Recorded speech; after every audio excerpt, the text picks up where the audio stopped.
Everyone, कैसे हैं आप सब लोग। आई होप अच्छे होंगे।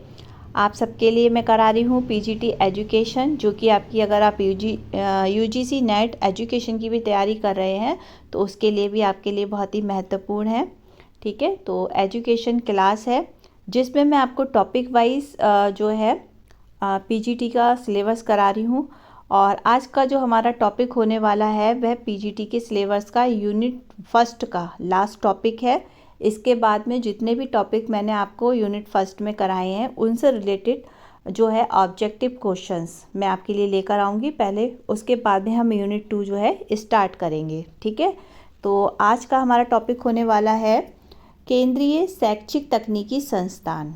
ठीक है, तो चलिए, परिषद की दूसरी संगठक इकाई है, क्या है भाई, परिषद की दूसरी संगठक इकाई क्या है, केंद्रीय शैक्षिक तकनीकी संस्थान। इसकी स्थापना कब की गई थी, तो अगर पूछा जाए क्वेश्चन में कि केंद्रीय शैक्षिक तकनीकी संस्थान की स्थापना कब की गई थी, तो 1973 में की गई थी। ठीक है, अब इसका उद्देश्य क्या था, इसका उद्देश्य जो था वह जनसंचार माध्यमों का शिक्षा प्रसार में उपयोग करना था। ये तकनीकी केंद्र शिक्षा में प्रौद्योगिकी के उपयोग और संभावनाओं का पता लगाता है। इसका कार्य क्या है, अगर बात करें तो इसका जो उद्देश्य है उसका काम है कि तकनीकी केंद्र शिक्षा में प्रौद्योगिकी के उपयोग की संभावनाओं का पता लगाना और आवश्यक सामग्री को फिर तैयार करना। ये शैक्षिक दूरदर्शन एवं आपके रेडियो से पाठ्यवस्तु का प्रसार करने के लिए प्रशिक्षण देना, भाषा शिक्षण के लिए रेडियो परियोजना, आपके श्रव्य टेप जिसको हम सुन सकते हैं, है ना, फिल्म स्ट्रिप तैयार करना, इस संस्था के द्वारा ही इनसेंट के माध्यम से टीवी पर शैक्षिक कार्यक्रमों का प्रसार किया जाता है। अब देखिए, अगर क्वेश्चन में पूछा जाए कि किस संस्था के कारण टीवी पर शैक्षिक कार्यक्रमों का प्रसारण किया जाता है, तो या तो आपको इनसेट मिलेगा। ठीक है, इनसेट के द्वारा किया जाता है। क्षेत्रीय शिक्षा महाविद्यालय, इसमें आपके एनसीईआरटी के तृतीय को संगठक दे रखे हैं, जो कि इसमें निम्नलिखित क्षेत्र दे रखे हैं। अब इसमें क्या है, ये तो चलिए कोई इम्पोर्टेंट नहीं है, आगे जो इम्पोर्टेंट है वो ये है कि एनसीईआरटी का अध्यापक शिक्षा विभाग national council of teacher education अकादमिक सचिवालय की तरह ही कार्य करता है। अब इसकी कुछ संगठक इकाइयाँ दे रखी हैं, वह कौन कौन सी हैं, इनको याद रखिएगा। अगर पूछा जाए कि राष्ट्रीय शिक्षा संस्थान कहाँ पर है, तो वह आपका नई दिल्ली में है। केंद्रीय शैक्षिक तकनीकी संस्थान और क्षेत्रीय शिक्षा महाविद्यालय, ये सब क्या है, ये सब एनसीईआरटी की संगठक इकाइयाँ हैं। ठीक है, इकाइयाँ भी पूछ लेते हैं एग्जाम में। और परिषद की प्रथम संगठक इकाई क्या है, तो राष्ट्रीय शिक्षा संस्थान है। ठीक है, क्वेश्चन में ऐसे आ जाएगा कि एनसीईआरटी संगठक इकाइयों में परिषद की प्रथम संगठक इकाई कौन सी है, तो वह राष्ट्रीय शिक्षा संस्थान है, जो शिक्षक और शिक्षक प्रशिक्षकों यानी कि जो टीचर हैं और जो टीचरों को भी जो प्रशिक्षण देते हैं। ठीक है, तो टीचर प्रशिक्षकों तथा शिक्षा के लिए कार्य करते हैं। ठीक है, अब इसके कुछ कार्य दे रखे हैं, तो वह कार्य क्या हैं, कार्य हैं आपके एनसीईआरटी शिक्षा के विभिन्न स्तरों में कार्यों का संपादन करती है। क्या कार्य करती है, एक तो स्कूली शिक्षा संबंधी अध्ययन और उसका पर्यवेक्षण करना, विद्यालय शिक्षकों के लिए यानी कि जो विद्यालय में जो शिक्षक पढ़ाते हैं उनको सेवारत सेवा पूर्व उच्चतर प्रशिक्षण कार्यक्रम आयोजित करना, यानी कि जब वो पढ़ा रहे हैं तब भी, और यानी कि और जो अगर वो पढ़ाने की तैयारी कर रहे हैं उससे पहले, ठीक है, उनको प्रशिक्षण देना, इसके कार्यक्रम को आयोजित करना। जैसे कि हम लोग बीएड बीटीसी वगैरह करते हैं तो हम एक टीचर के लिए, एक टीचिंग के लिए प्रशिक्षण ग्रहण करते हैं बच्चों को पढ़ाने के लिए, है ना।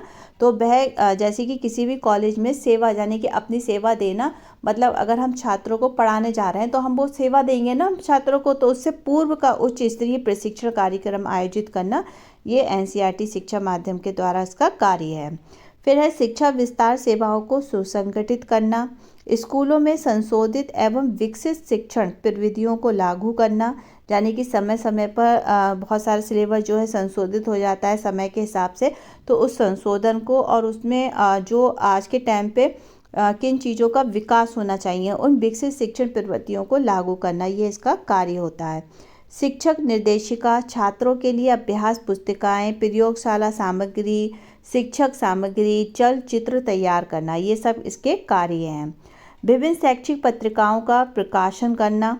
अब शैक्षिक पत्रिकाओं की बात करें तो एक तो है आपके इंडियन एजुकेशन रिव्यू है, जर्नल ऑफ इंडियन एजुकेशन है, स्कूल साइंस है, दी प्राइमरी टीचर है ना।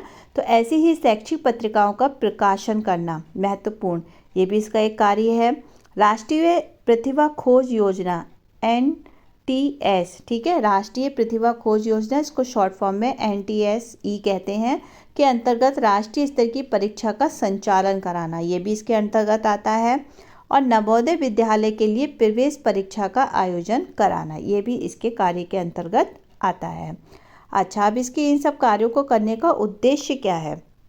तो उद्देश्य की बात करें तो विद्यालय में शिक्षा में सुधार करना इसका उद्देश्य है, महत्वपूर्ण।